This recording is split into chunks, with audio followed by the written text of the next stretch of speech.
magic of AI. We have all been surprised by the power of doing something that we couldn't have done 2 years ago in 30 seconds. But I'm going to talk today about why discipline is important into making any technology a big enterprise. And I'm going to argue that AI native services are what discipline looks like in this new era of AI. I'm going to talk about 2 stories today. One from a kitchen, another one from my own personal story. Several years ago, a new device showed up in kitchens, the Thermomix. You may know it. Thermomix is a device that essentially does many of the things that a chef was doing with the right precision. It can cut, it can weight, it can needle, it can cook, it can make any kind of dish with perfect precision. It was natural that by the time Thermomix showed up in the kitchens, chefs started to say, okay, my profession is over. Chef will no longer be needed. But that wasn't the case. Actually, many big chefs embraced the Thermomix, and the Thermomix did not end up their careers. It actually set them free, expanded their opportunities to scale up their kitchens and to be able to deliver something always exactly tasting as they wanted. So I believe that what had to change was what it meant to be a chef. Chefs were now being able to design the menu, to design what needed to be cooked. They could taste, they could adapt, they could sign their dishes, but they were always perfect.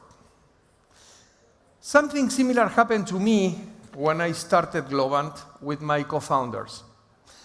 Being a programmer since very early in my life, I was a very good programmer, and my temptation was to actually open up the computer on the very first day and start coding. At that time, my partner said to me, oh, no. And they said something like, you are not here to code. You are here to create a team that codes and to make them great at that. I must confess that it was very hard for me. Being a programmer is a very fun activity. It's something that you are able to put something on the keyboard and you see an immediate result. That sensation, that feeling that you can make a difference by making the work yourself felt great. But I would say that advice from my co-founders, it played a significant role into us creating a scalable organization. If that were not the case, probably we could have been a boutique with 50 people and not a 30,000 people company. So I had to also make the shift, as the chef did, to actually start appreciating choosing the right recipes rather than coding them. And that transformation is something that is going to play a significant role for all of you who are leading companies today. As you know, the times we are living are extremely difficult for the companies because of the level of disruption, as it is for our people. So we need to handle, as leaders, both at the same time.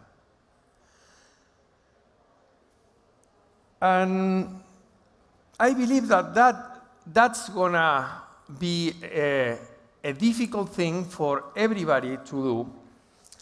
Because if we don't take into account that anxiety, that difficulty, we're going to have our best coders, our best designers becoming not the best version of themselves in a few months, if they are not already.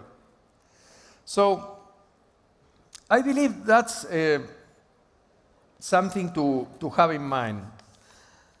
And the trap here is that if you don't make this shift, if you don't make this transformation of your own teams, chances are that they are going to fall into a trap. The trap is that they will come to their desk, as they are doing right now. They will be coding much faster with Copilot, and many times faster, but the speed of delivery of the software you have is going to remain the same.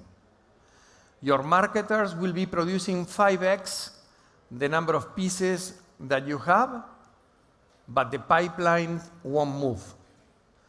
And that's because buying magic is extremely easy, but building discipline is very difficult.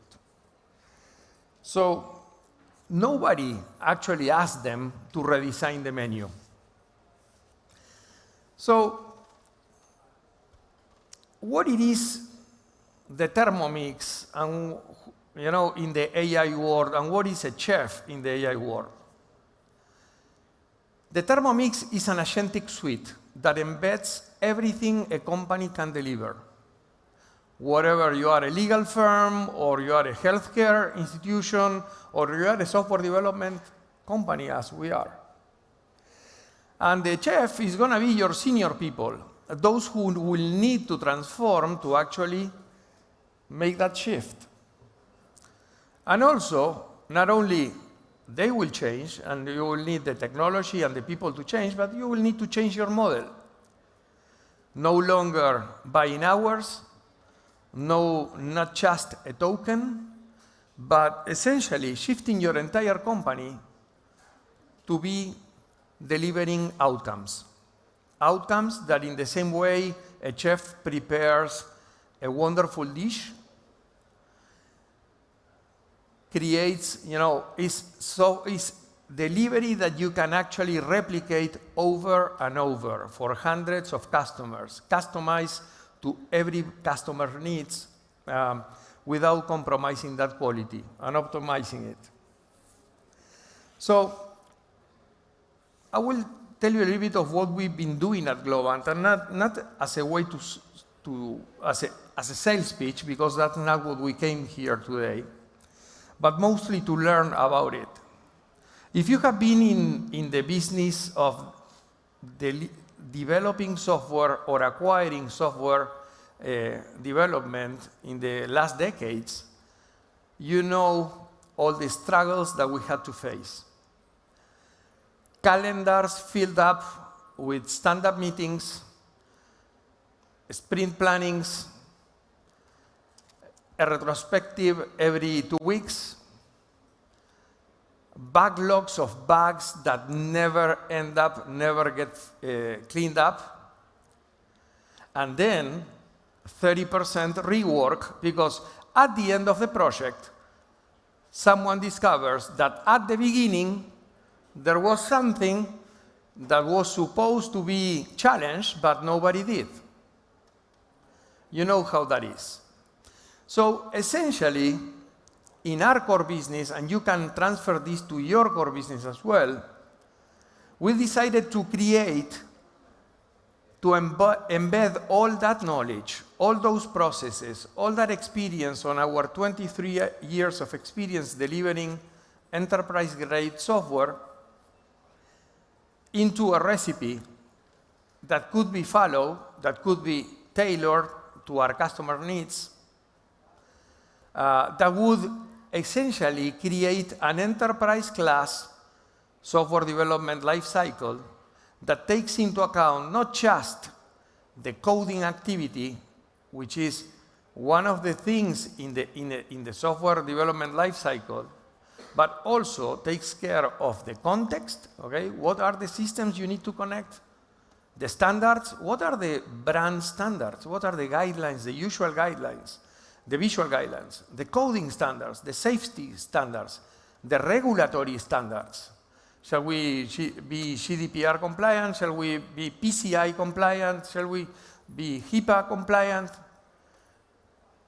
So, in essence, we created something that essentially looks like a Thermomix of software. Something that is an agentic flow with human supervision. Humans who understand your industry and humans who understand how to deliver great software.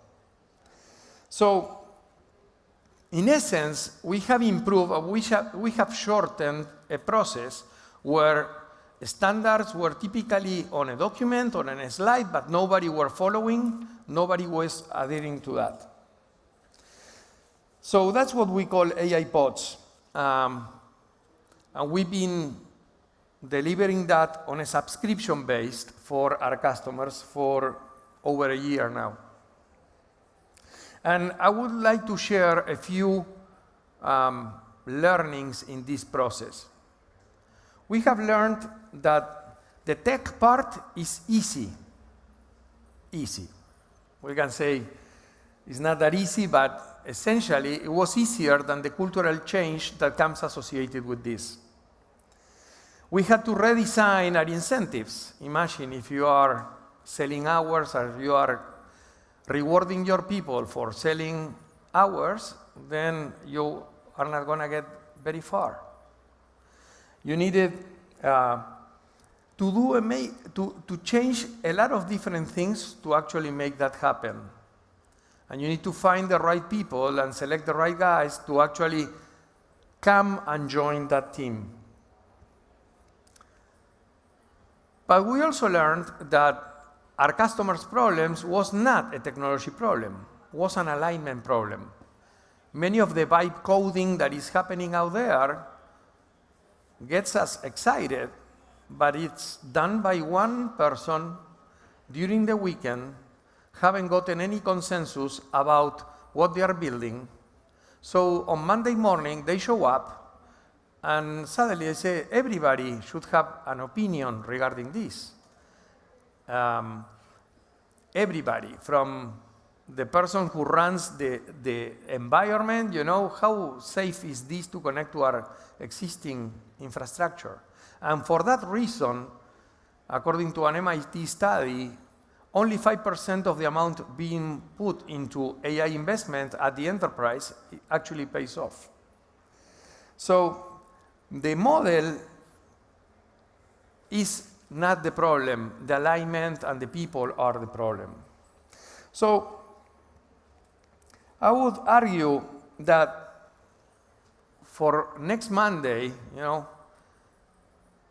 I would encourage you to go and look at your business, look at the way you do things, and forget about deploying AI into every desk. That's not the important thing. The important thing, the companies who are going to succeed are not those using AI, are going to be those ones built on redefining workflows in a way that AI can actually make them work properly. So if you were starting today, what would your organization look like? I believe that's very important for us to do. It's going to look like perhaps not all the different roles that we have, but it would look like a smaller team supervising a group of agentic workflows, probably. So I believe that my experience has taught me that, essentially building discipline is what matters. It's not getting surprised by the cool technology, but it's actually making it work. And that's very hard. Buying magic is easy. Building discipline is much harder. So I hope you can actually help your team do the same that my co-founders did for me. And that you can help them navigate this shift, because it's going to be a huge one. Navigate the shift from coding yourself to appreciating the new role of people in this industry, about how important it is to be able to design the right dish. Thank you very much.